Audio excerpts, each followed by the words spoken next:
In an examination, maximum marks are 850.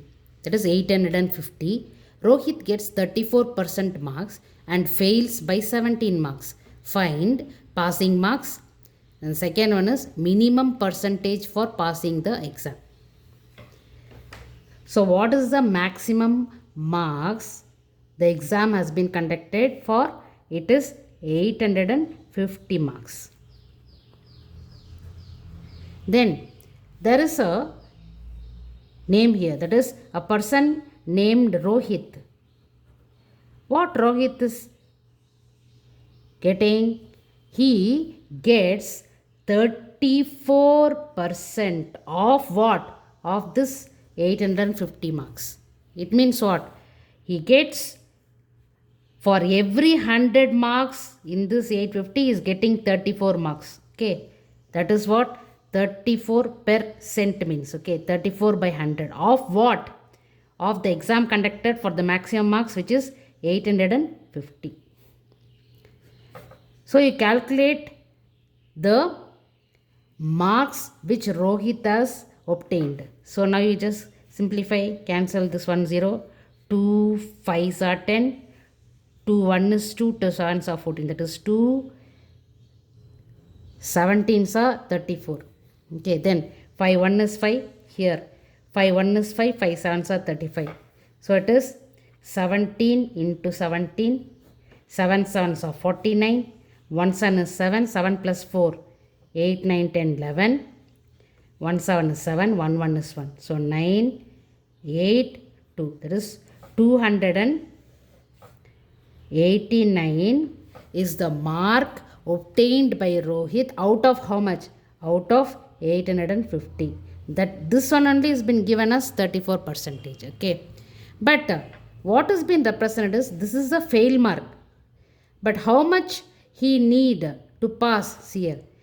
The marks he obtained is here. Rohit gets 34% marks and fails. By how many marks he is failing? By 17 marks he is failing.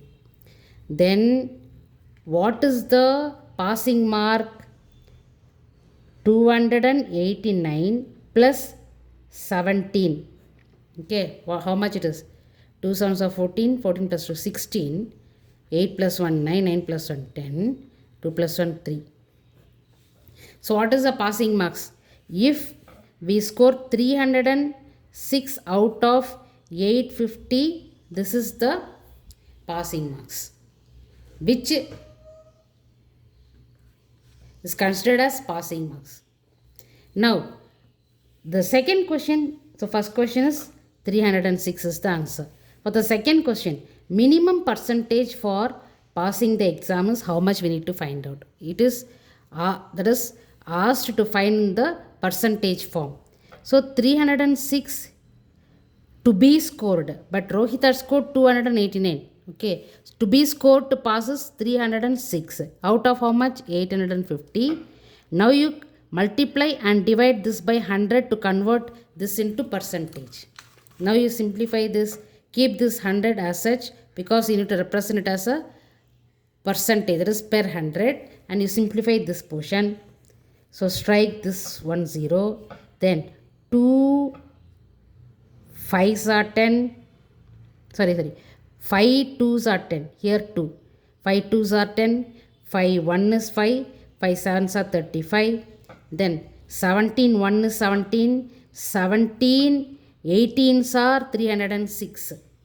Okay, 17 18s are 306. So now you multiply 18 into 2, that is 36, divided by 100, that is 36 divided by 100. This can also be represented as 36%. So this is the answer. So what is the second question? Minimum percentage for passing the exam should be how many percentage? It is 36%.